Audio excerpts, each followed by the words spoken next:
Hello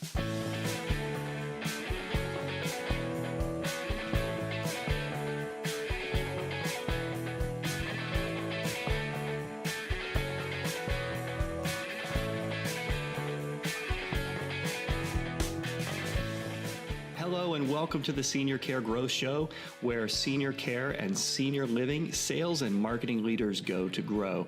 I'm your host, Rick Whittington.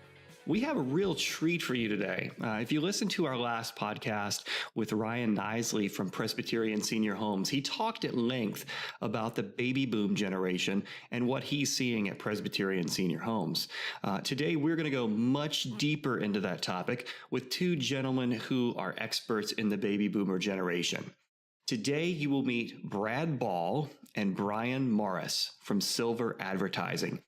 Brad and Brian are now in their 60s, and they came together in 2017 to form a company that studies and understands the senior market better than anyone. I will let them introduce themselves more in depth during the show today as we get into our interview. I know some of you who listen to our podcast are baby boomers, and you know that the future of senior living is the baby boom generation. Some of you are already seeing that at your communities. In the next several years, you will be selling senior living to more and more baby boomers. And so the time is now to understand this generation's attitudes toward aging and how you should be messaging your communities. As we study this age group, we know that the way you sell and market your services are going to need to adapt. We're going to hear today about baby boomers' media preferences, aging in place, other attitudes, and other trends that you're going to need to adapt to. Before we get into today's episode, I wanted to tell you about a new opportunity here at Senior Care Growth.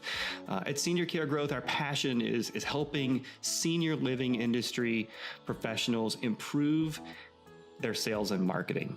We've gotten some feedback that senior living communities would like a way to understand if their digital sales and marketing efforts are working and how to improve them. So we're going to introduce a new digital audit service. In this process, we'll review your total online presence from your ratings and reviews to your search engine visibility, from your websites to your advertising, and then we will give you a report and several ideas to improve your marketing and sales so you can increase your occupancy. If you'd like more information on that audit, all you have to do is go to seniorcaregrowth.com/audit.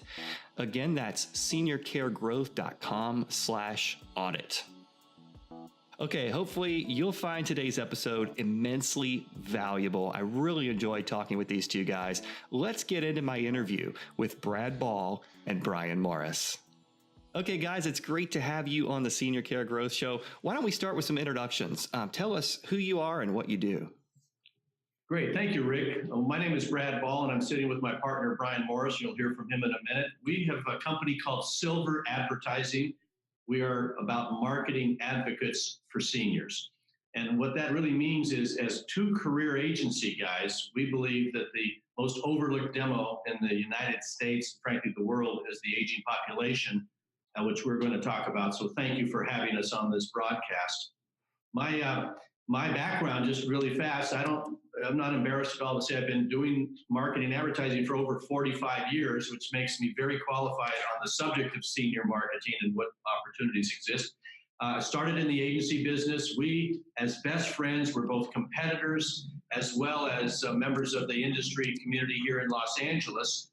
I started on the agency side and then became the chief marketing officer for McDonald's Corp., moved the family to Chicago. From there, Warner Brothers asked me to come back a few years later to head up marketing for motion pictures.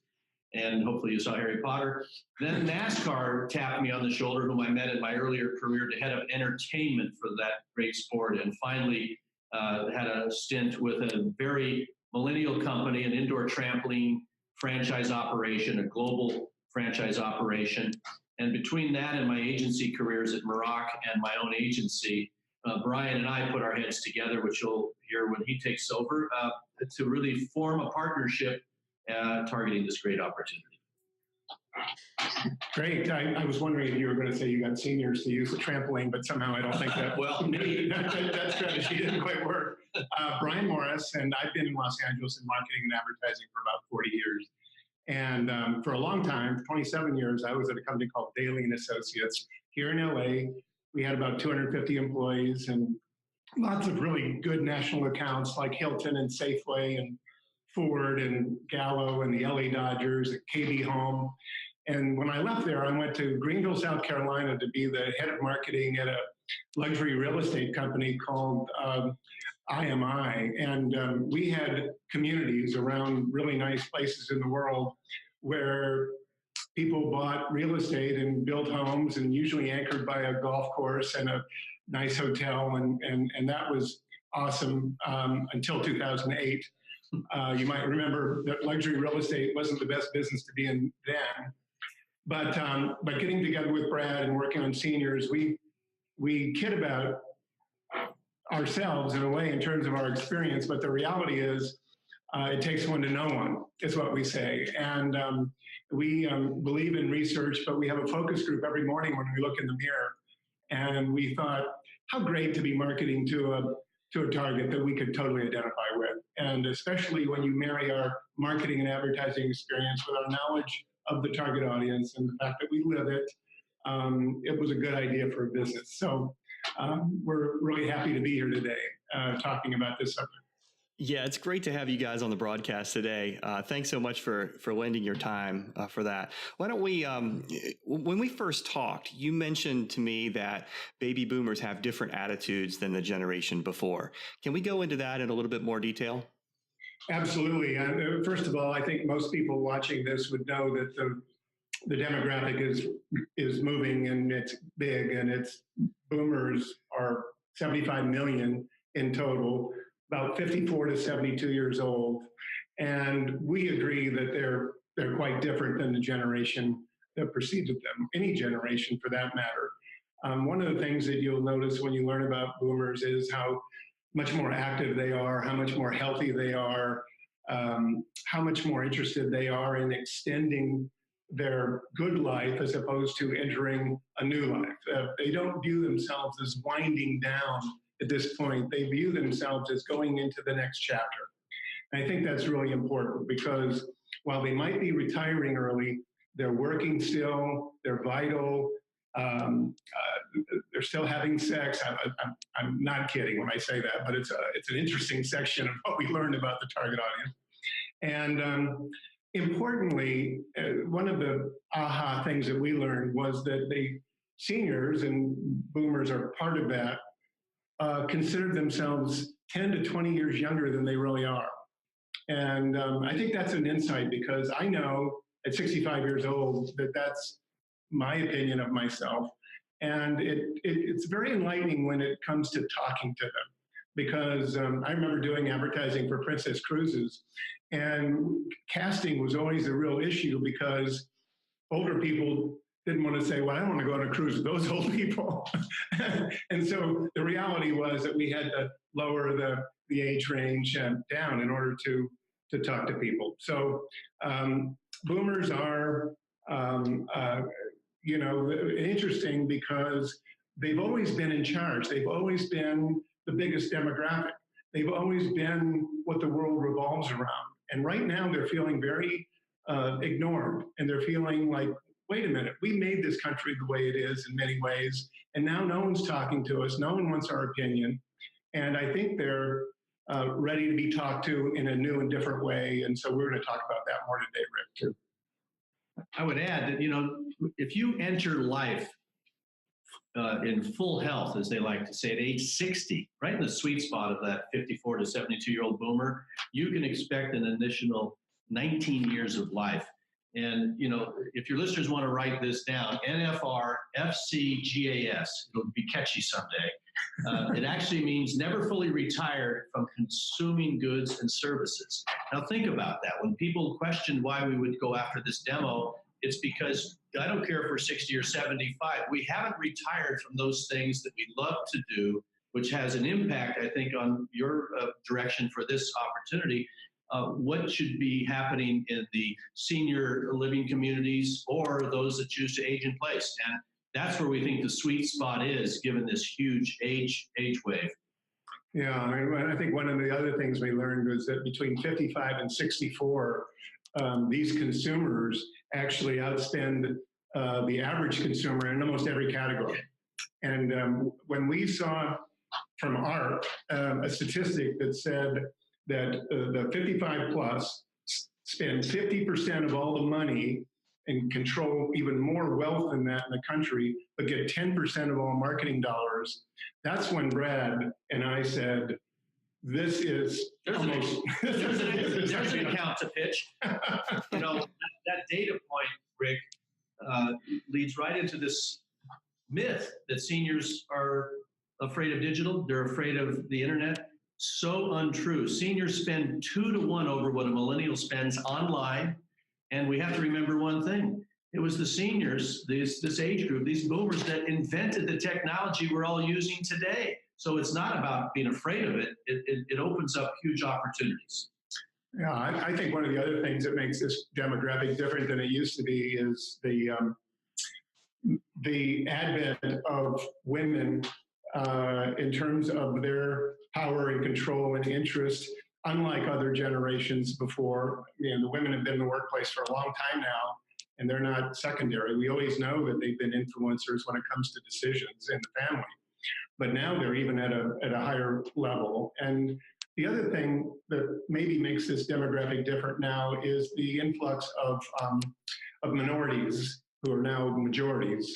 Out here in California, we have 39% of our population is Hispanic and 14% is Asian, and actual Caucasians are now the minority in this state. And the reason I bring that up is because as these boomers come through, it's not demographically the same group that we think of them as being. They're a lot more active women and a lot more minorities. So that alone is part of it. The other thing that we found is that this group thinks differently in terms of they're less wasteful and they're less extravagant, and they're more concerned about quality of life. We talk about QTR. I think you probably heard of that term, maybe quality time remaining, and they're a lot less interested in postponing their life than living it every day and getting rid of the things in their life that bother them and concentrate on the things that are good. And I think that to some past generations that could sound selfish. To this generation, it's like, well, forget you. We're gonna sprint to the finish line, and we're not going to stop doing. We're going to play pickleball, whatever it is. You know how every New Year's Eve you'd sit up and watch Dick Clark and the big ball dropping down to that December 31st, January 1 transition. Seniors have that big ball in their mind every day because they're using that QTR, quality time remaining, as a driver to enjoy what they've earned working and living their life. And we've come across some great examples that you'll probably ask us about in the business, your partners are in. Yeah, that's a great point. I think, in my own personal experience, my parents, I grew up in a 1,800 square foot home, and my parents, who are both retired, just bought a 3,500 square foot house. Wow. And they're going to be living in this house for maybe 10 years. And that's their mindset, but they want to enjoy that 10 years that they worked so hard and earned. Yes. Right. And so, I think our listeners are going to be working with baby boomers, or they have been, as decision influencers for their parents. And I think more and more we'll see our listeners sell their services directly to baby boomers. Let's start with baby boomers' attitudes towards aging. How do they view aging? To break the cliches that are about aging today, as Brian said, if the old expression was, 50 is the new 40, it's more like 20 years difference in how you think about this. But I think one of the best examples on how they view aging today is age is just a number. Age is not a decision point with which you stop doing certain things. And the Bureau of Labor Statistics has this unbelievable data point. By 2024, think about that, 6 years from now, seniors age 65 to 74 will have an increase in joining the workforce by 4.5%. And millennials in that 16 to 24 age group will lose almost a share, 1.5 percentage points in their workforce activity, just by virtue of the age change. So staying in the workforce is the best example of attitudinal differences than when our parents sort of automatically have that alarm clock that says, you're this age, now you retire. Yeah, I think frankly, I think it's fueled by being healthier. And I think that allows you to do the quality time remaining in the activities, is that they're not as sedentary. And I'm sure that the communities that your viewers are running are addressing that this isn't about parking someone in front of the television set anymore, that this is really an active group. And I found that the cruise line business is really leading the way when it comes to how they're treating seniors, because they, for years, had a mindset of what a senior is. And yet now they realize that in order to get boomers, they've got to change their amenities, and they've got to change their pricing, and they've got to change their destinations when they get off the ship, and change the whole mindset. We were talking to a cruise line recently that is putting bicycles on their river cruises, and that are expanding workout rooms, and that are providing healthier cuisine. And I think they're really on top of it. I mean, they got a long way to go, but I think they're leading the way in a lot of important ways. Would you say that the cruise line industry is sort of at the forefront of that? So would you say that they're one of the best industries that our listeners could look to and kind of study how they're messaging and how they're portraying their market? I would. I think that they're doing a couple things right. First of all, it's not just smoke and mirrors. They're spending a lot of money to revive, to redo their ships, and to come up with new and interesting activities for boomers. But they're also communicating better than most industries are in terms of their realization that marketing materials can't look cheesy, can't look stereotypical, can't look the same, can't be done by unqualified people. They've really upped the ante when it comes to production values. And we are real proponents about the production values of communication materials, because it says everything about you. One of the reasons we felt really good about this opportunity is when we read that the average age of a creative person in an ad agency in America is 28 years old. What the hell? And really and truly, what would they know other than something very stereotypical? So when we talk to people about communication materials and developing brochures or TV commercials, I think we have a much better sense of what kind of quality we expect in our lives and what kind of quality they expect, especially on a considered purchase item like a retirement community or a $15,000 cruise. And so that's changed the way we think. You know, that cruise example that Brian was just talking about, the attitude is shifting to the management of the cruise companies to get off the boat. In other words, it's one thing to dress up for a nice sit-down dinner and maybe go play some cards and kind of cruise. It's another to purposely cruise, which the river cruises are doing, but even some of the big ocean cruises are emphasizing to get off the boat. One in particular, Alma Waterways, has just launched its largest ship ever, where they doubled the public size, the public areas for activities and things to do with the same number of capacities, still for only 200 people. So it's an ocean cruiser that's doing this. But when you sign up for those things, you're basically told, plan to walk 7 or 8 miles a day, because when you get up the river up the Danube, we want you to get off and really see it the way you would if you flew in from an airport and were taxied there. That's a very different mindset than someone today. And I, like you, had that same experience with both parents going. Well, my parents went from attempting to age in place to move out, and the facility they went to, as good as it was, had the rows of paperback books that you could check out.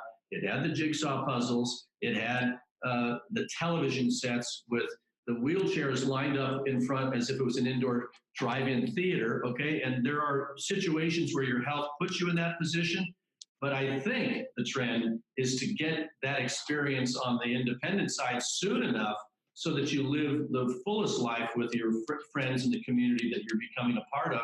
And there's a lot of learning out there that can be, transformed. Yeah, I think one thing that stuck out to me when we talked is that you said that people are getting out. So baby boomers are wanting to be out. They're wanting to be adjunct professors. They're wanting to be active in their community as opposed to being active in the community in a building. Any thoughts about that?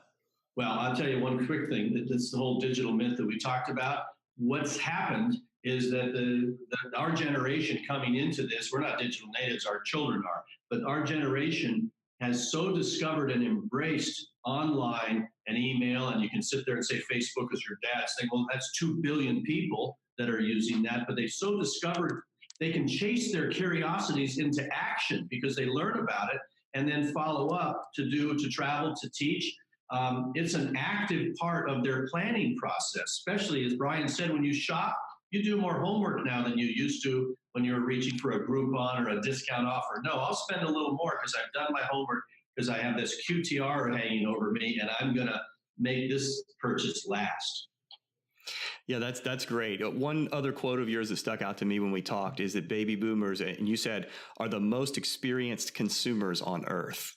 And I thought that was really insightful. As senior living communities are planning where to put their marketing and sales messages, can you tell us a little bit more about how baby boomers consume media? Are they online? How do they spend their time online? Are they offline? And how do they seek advice for those services? Really interesting. I think that there are still some people that think they get all their information from their 10 o'clock coffee at a McDonald's or something with their pals, and it couldn't be further from the truth.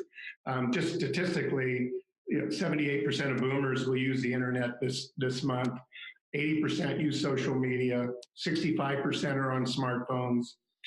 64-year-olds watch almost 43 hours of streaming TV a week. And here's what you have to kind of look past the numbers and we are very aware and proponents of digital media for this target. Let me just say that.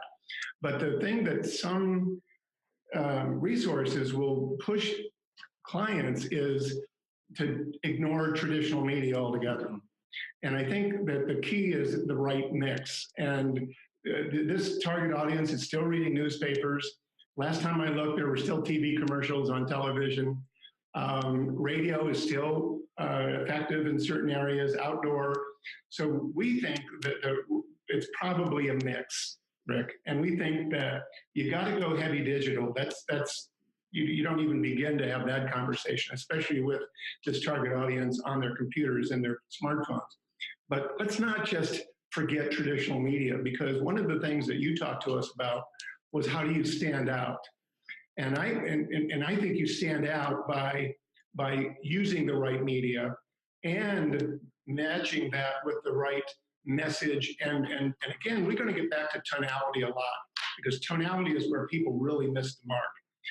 So whether it's a newspaper ad or it's a brochure or it's a TV commercial, getting the message right and having it feel to this audience that it was created just for them, and that you get them, and that it's their music and it's their nostalgia and it's whatever you use, but they're going to say, this was a message that was crafted for me and how I think.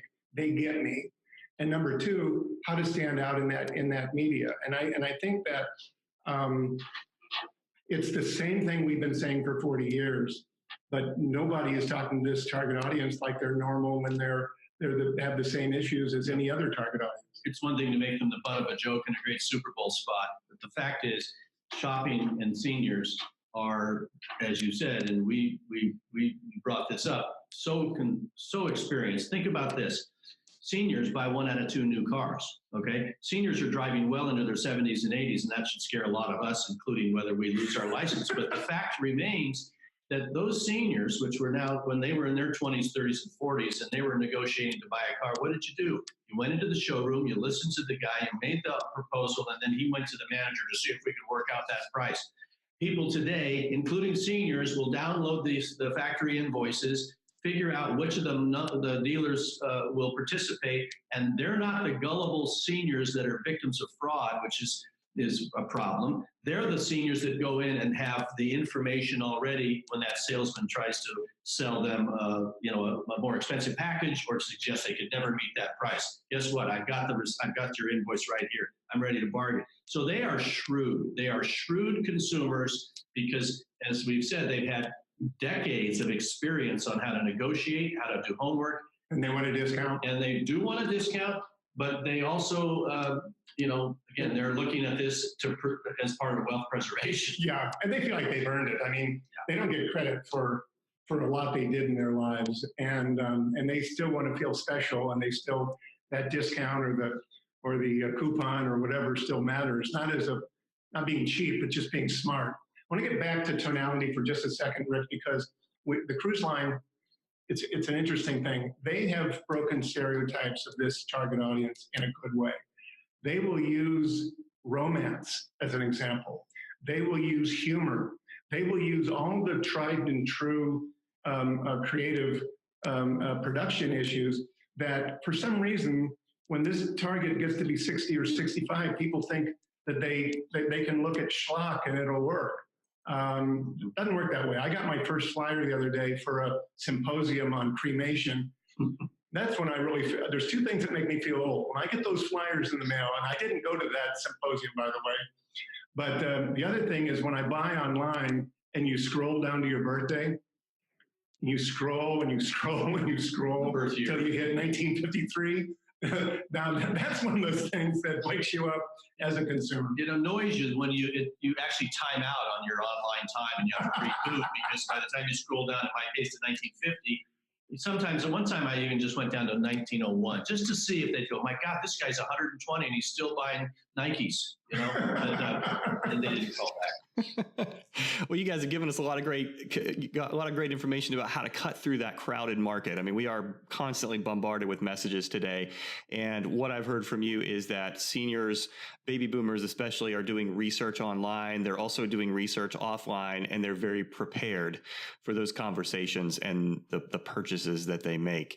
And they're really sensitive to how the message is delivered, and not just the message. One quick point that you just triggered.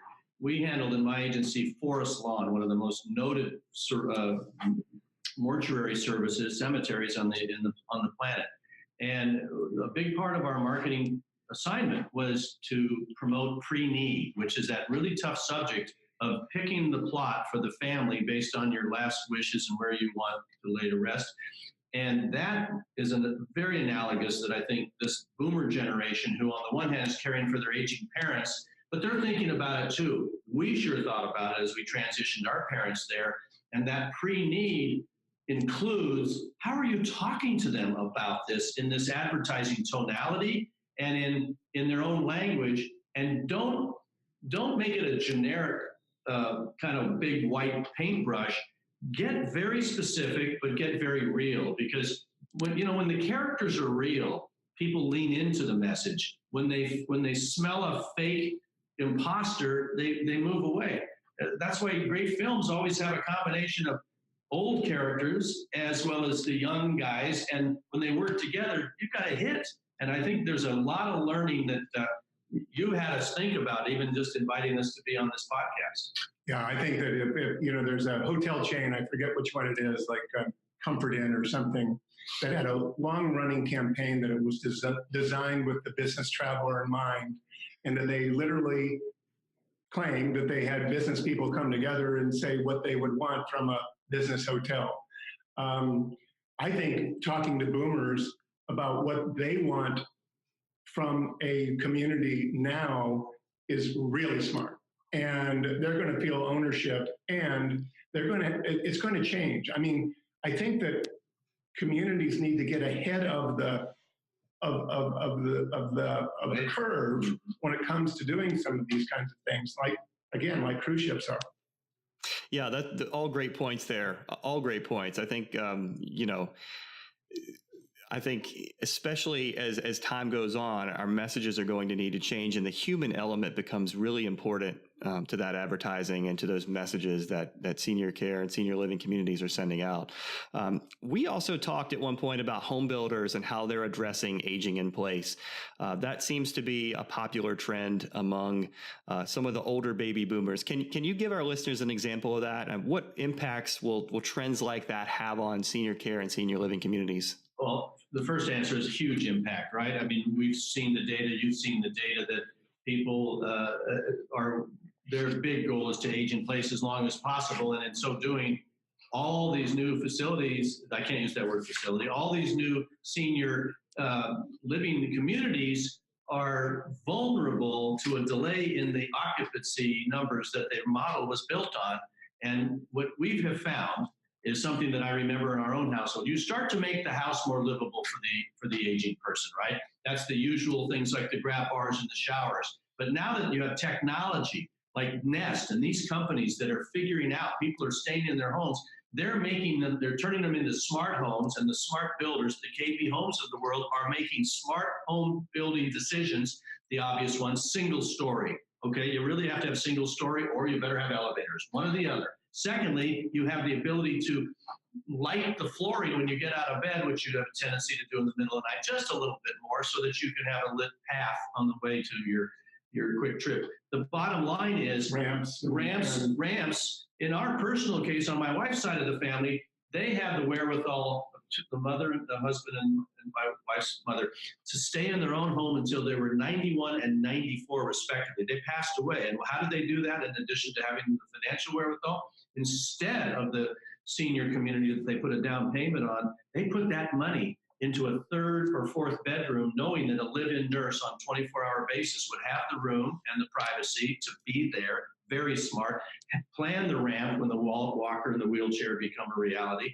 And that, again, is this big difference that I think, your folks that are marketers should be talking about now. Not to be afraid that they're delaying the decision, but to let them know that you think about it. When it comes to, I think the way to start that is by looking at what they want in a bigger way: independence, security, health, and then seeing, like the home builders are doing, is what can we do for that?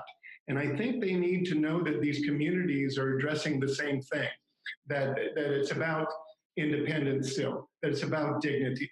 And I'm not saying they're not doing this now, but to use those drivers that are especially important to boomers about not wanting to be treated as a stereotype. The next stage of life isn't like it happened to my parents, but to have a place that says, we get independence. Here's what we're doing.